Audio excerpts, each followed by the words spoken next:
Pendant, on va continuer la vidéo. Aujourd'hui, on va voir comment enregistrer et paramétrer un projet dans Revit 2018. Donc, nous sommes arrêtés ici. La deuxième des choses, c'est quoi? C'est d'enregistrer votre projet. Je viens d'enregistrer. Donc, il va m'amener, je vais enregistrer le projet sur mon ordinateur de telle sorte que je peux prendre sur clé, je peux envoyer à d'autres personnes qui peuvent visionner mon enregistrement. Maintenant, quand la page d'enregistrement arrive, vous partez mettre sur votre disque, vous allez choisir là où vous voulez enregistrer votre projet. Donc moi, je vais sur mon bureau. Dans mon bureau, je vais dans ordinateur. Vous voyez, j'ai mon PC qui s'appelle. Maintenant, je rentre dans mes dossiers et dans le dossier YouTube, puisque c'est un tutoriel, une vidéo de formation pour Revit 2018. Donc, je vais mettre le nom du projet, par exemple, ici. Je mets projet Soumaré Melkamali YouTube. Bon, donc c'est un projet que nous allons travailler sur YouTube. Donc j'espère que vous avez compris. Maintenant, quand vous venez ici, dans options. Maintenant, dans options, vous allez voir ici enregistrement maximum, c'est-à-dire il va créer votre projet jusqu'à 3 fois. Donc quand vous rentrez dans le dossier seulement, vous allez voir ce projet là dans votre dossier 3 fois. Donc moi j'ai besoin d'un seul enregistrement, quoi. Donc je peux venir feuille active, ceci, cela, bon, donc régénérer sur la vue, ainsi de suite. Bon, donc je peux prendre OK. Maintenant je mets ça dans un dossier. Pour ça, ce sont des vidéos. Je crée un dossier du projet. Je mets projet, dossier et dossier Soumaré Melga Mali. Il y a Melga Mauritanie aussi, quoi.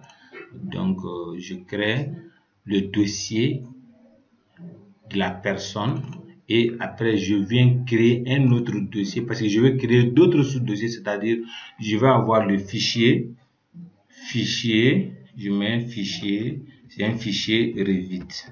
Il y a le fichier Archicad, le fichier DWG, le fichier PDF. Il y en a beaucoup. Et si vous voyez, bon, donc je peux même créer encore son fichier AutoCAD. Je peux venir ici encore. Ici et ici, c'est la même chose. Hein. C'est la même chose. Donc on va... Mais ici, ça c'est beaucoup plus rapide, quoi. Je mets fichier.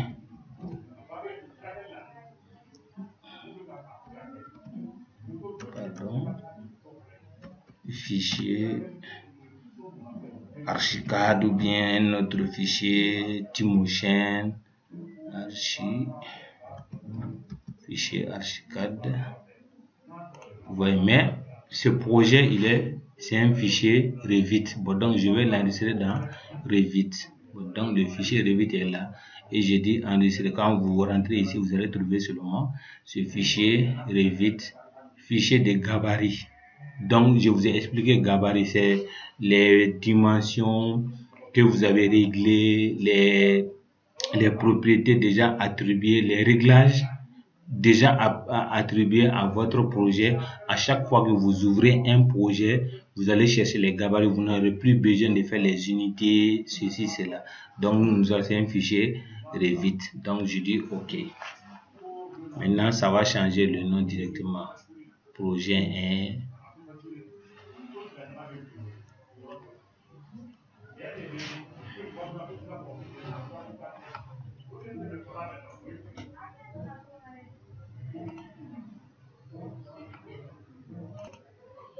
OK, quand vous allez venir dans Revit, vous venez dans Gérer.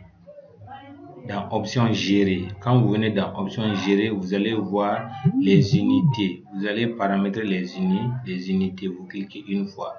Donc, paramétrer les unités, cela veut dire que vous choisissez, vous travaillez en mètres, en centimètres ou bien en décimètres, en décimètres ou bien en millimètres. Vous allez paramétrer, vous allez choisir votre unité de mesure. Bon, donc quand je viens dans unité de mesure, moi je travaille toujours en mètres généralement, mais vous avez le choix de travailler à n'importe quelle unité que vous voulez. Donc moi je vais travailler en mètres. Je vais faire 2 chiffres après la virgule. 2 chiffres après la virgule. Bon, je ne veux pas supprimer les 0 derrière la virgule. On dit 0 derrière la virgule n'a pas de sens. Bon, donc c'est pas la peine, mais pour voir la forme de mon arrondi à 0, à 2 chiffres après la virgule, je dis ça. Bon, donc maintenant il va calculer les surfaces en mètres carrés. Si vous voulez avoir les dessins, si vous voulez avoir ça en mètres cubes, ainsi de suite. Bon, c'est pas grave, c'est à vous. Je pense que ici c'est l'inclinaison, c'est en degrés, l'angle c'est en degrés. Bon, le volume c'est en mètres cubes. Mètre cube signifie, cela veut dire qu'il y a 3 multiplications, il y a 3 chiffres qui sont multipliés. Mètre carré, c'est-à-dire qu'il y a 2 chiffres qui sont multipliés. Mètre linéaire, ML, ou bien c'est la longueur. Donc, je peux prendre OK. Maintenant, la deuxième, la deuxième partie, c'est quoi? C'est de venir comme dans AutoCAD, vous allez les accrochages, c'est-à-dire quand vous vous déplacez, bon, entre les accrochages, ça, c'est bon. Donc, ici, bon, donc, si vous voulez vous toucher à ça, dans le cas contraire, vous pouvez laisser. Donc ça c'est incrément d'accrochage et ainsi de suite. Donc le milieu, bon, généralement moi je n'y touche pas à ça quoi.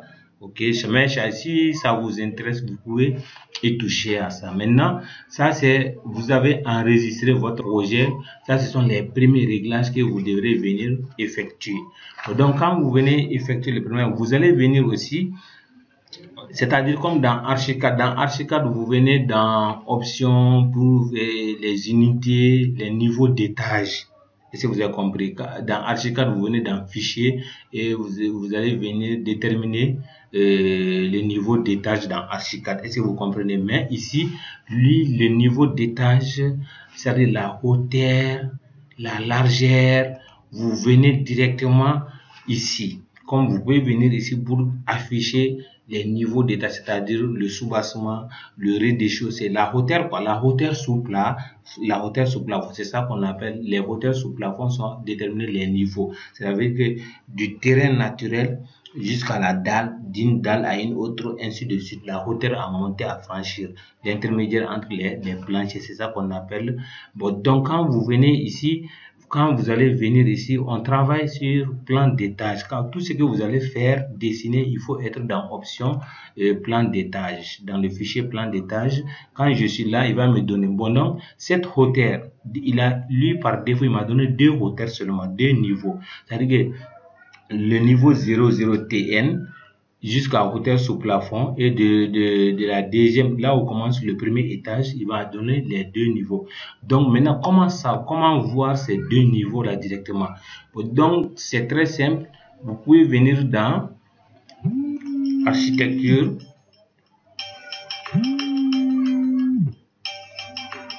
j'ai un appel là, voilà, on va continuer et je m'excuse quand il y avait un appel. Bon, donc, quand vous allez venir dans paramétrage, il y a les niveaux d'étage. C'est-à-dire les niveaux d'étage, il faut comprendre que pour aller plus facilement avec les niveaux d'étage, et regardez, je viens dans les faces, dans les façades là, est, ouest, le sud et le nord. Bon, donc je peux venir ici, je déroule l'élévation pour pouvoir les voir facilement. Je clique sur l'une des façades seulement, que ça soit est ou bien que ça soit ouest, je clique sur l'une des façades seulement. Bon, donc quand je clique sur l'une des façades, il va me montrer les niveaux d'étage. Une fois que je règle une façade ici, les niveaux avec une seule façade ici, les autres là aussi vont se mettre à jour, ça va. Maintenant, lui par défaut, quelle est la dimension qui quitte le premier niveau pour aller au deuxième niveau? Ça veut dire, il met en tête que ici c'est le terrain naturel, c'est-à-dire mon rez-de-chaussée c'est à partir de là. Bon, donc je peux renommer ça. Et si vous voyez, je peux renommer, je clique sur la façade, la ligne de niveau et je viens cliquer là où il y a l'écriture. Donc je peux dire rez-de-chaussée. Ça c'est mon rez-de-chaussée. Je peux dire 001. Bon, c'est pas trop 001 rez-de-chaussée. Bon, donc vous avez vu, il a mis, à chaque fois que vous modifiez le nom ou bien le nom d'un niveau, il va vous demander ça. Il va remplacer quoi. Donc, moi j'ai écrit ça. Maintenant, ici, il a mis directement le niveau sélectionné, le niveau supérieur, il met une hauteur. Bon, donc, si vous voulez changer, vous cliquez ici. Généralement, moi je travaille avec 3,20 m et je prends en entrée. Il va corriger, il va redresser ça. Vous avez vu. Maintenant, ici, ce niveau-là, je peux mettre ici, c'est un seul étage. Je peux mettre ici 0,2 R plus 1. Ou bien si c'est la terrasse seulement avec la cage d'escalier, terrasse accessible, obligatoirement il y aura un escalier. Dans le cas contraire, moi je peux mettre R plus 2. Et si vous avez compris, bon, donc je clique ici en dehors et il va me demander ça. Je dis OK. Une fois que vous changez, chaque fois que vous changez ici, la hauteur là-bas, il va mettre ça à jour. Et si vous comprenez. Donc ça, ce sont les. Je peux ajouter les niveaux aussi. Bon, donc comment ajouter les niveaux? Je suis dans architecture. Je viens dire, je vais créer d'autres niveaux plus pour monter ou bien pour descendre. Je clique ici une seule fois. Quand je clique sur niveau, je viens dans ma surface de travail, dans mon espace de travail. Donc vous voyez, il détecte automatiquement la base et il dit je veux monter de combien. Automatiquement, moi je vais dire je veux monter de 2 mètres, de 3,20 m. Donc il crée. Il a créé, bon, donc maintenant, moi, c'est à moi d'aller placer. Je glisse seulement et j'essaie de m'aligner à ça. Et ça, vous voyez, quand j'essaie de m'aligner directement, je clique. Et ça, vous voyez, je ne sais pas si vous avez compris. Bon, donc, lui, il va essayer d'aller comme ça. Et ça, vous avez compris. Si je veux ajouter quelque chose en bas encore, je viens, il détecte automatiquement la ligne de base pour monter ou bien pour descendre, je lui donne le sens seulement. Est-ce que vous avez compris? Donc, et ici, vous voyez, cette ligne-là, ce niveau-là est là.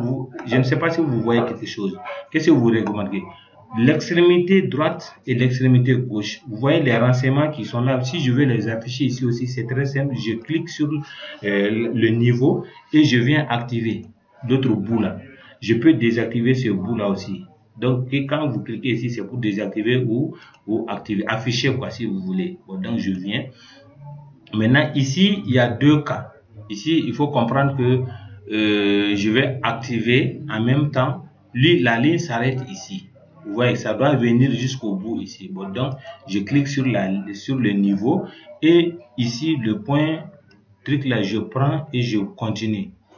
Je ne laisse pas, hein. Je maintiens appuyé et je viens m'aligner ici. Je laisse et après j'active j'active ici. Et que vous voyez, bon, donc ce sont les hauteurs. Maintenant, regardez, qu'est-ce qui se passe? Ici, quand je clique ici sur ce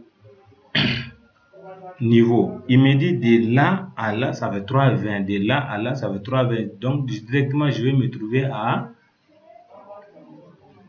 6,40. Donc directement moi je vais dire que non, ici moi au lieu de 7,20 c'est 6,40.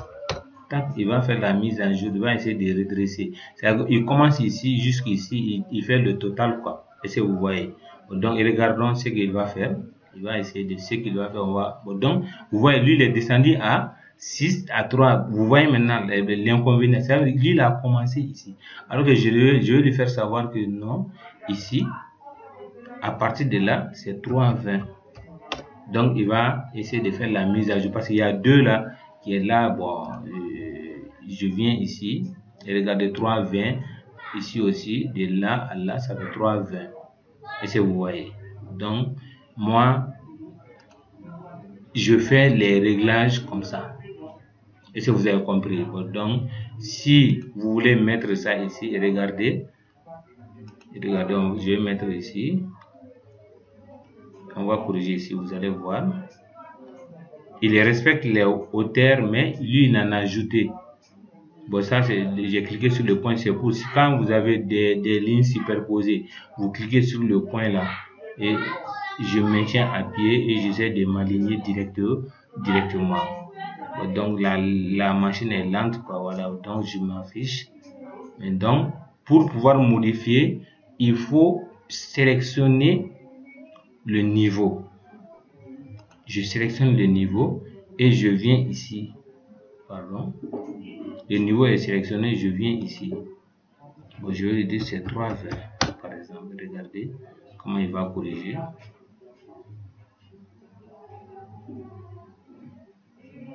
On va attendre. Voilà, vous voyez. Parce qu'il y a les 80 là, quand on va ajouter à ça. Bon, donc, si moi je viens ici, regardez, je vais essayer de descendre ici. Si je mets ici 0, 0, le niveau 0, 0. Terrain naturel. Donc vous avez vu, il avait fait décaler mon terrain de 0,80 alors que je n'ai pas demandé ça. Donc je viens ici, vous avez vu de là à là et je viens ici. Je peux venir ici au lit aussi. Je lui dis non, c'est pas 7 mètres, c'est 6. Il va corriger. Bon, donc je peux venir ici. Je mets 3,20 mètres. Je prends entrée. Ouais, vous réglez les hauteurs comme ça de vos murs. C'est là où les murs doivent venir s'arrêter. Vous avez vu maintenant, il a corrigé les 6,40 automatiquement parce qu'il y avait les 80 qui étaient. Alors que c'est le niveau terrain naturel. Ça, c'est la hauteur sous plafond de mon rez-de-chaussée. Maintenant, pour pouvoir tracer, il y a d'autres là. Moi, j'ai un système de travail différent de ce que je vois beaucoup sur les projets ou bien sur les architectes. C'est quoi? Moi, je fais mon plan de fondation. Généralement, quand vous voyez les autres vidéos de formation sur YouTube ou bien sur Facebook, je vois qu'ils font pas de fondation. C'est-à-dire qu'ils laissent, puisque c'est la partie enterrée, ils n'aiment pas trop faire le dessin. Non. Parce qu'un projet complet, je fais le plan de fondation, je pose mon rez-de-chaussée sur ma fondation, ainsi de suite. Comme sur le terrain, quoi. Est-ce que vous me comprenez? Donc, c'est comme ça. Maintenant, ça, c'est, vous avez réglé les niveaux d'étage. Je vous ai montré comment enregistrer votre première fois d'enregistrer. Vous allez enregistrer le projet, vous allez lui donner un nom. Donc, après, vous allez régler les unités dans gérer. Et après, vous allez venir créer les niveaux, si possible, ou bien régler les niveaux par défaut. Bon, donc, d'autres là, ils sélectionnent les niveaux par défaut et ils suppriment. Non, je ne vous conseille pas ça. Il faut régler les niveaux par défaut à votre guise, à votre choix. Le logiciel est très compréhensible. C'est comme si c'est un être humain. Tu lui dis de faire quelque chose, il le fait. Même s'il a été configuré avec les paramètres par défaut, quand tu lui donnes tes paramètres à toi, ton choix, il l'accepte. Donc, on va arrêter cette vidéo ici. On est déjà à 18 minutes. Ça, c'est comment paramétrer un projet Revit. Donc, je vous demande de vous abonner, d'activer la cloche de notification pour être informé de toutes les vidéos que je vais mettre en ligne pour vous et de partager, de me dire dans la barre des commentaires ce que je peux faire pour vous pour pouvoir améliorer votre maîtrise avec les logiciels Revit 2018. Merci et bonne journée à vous tous.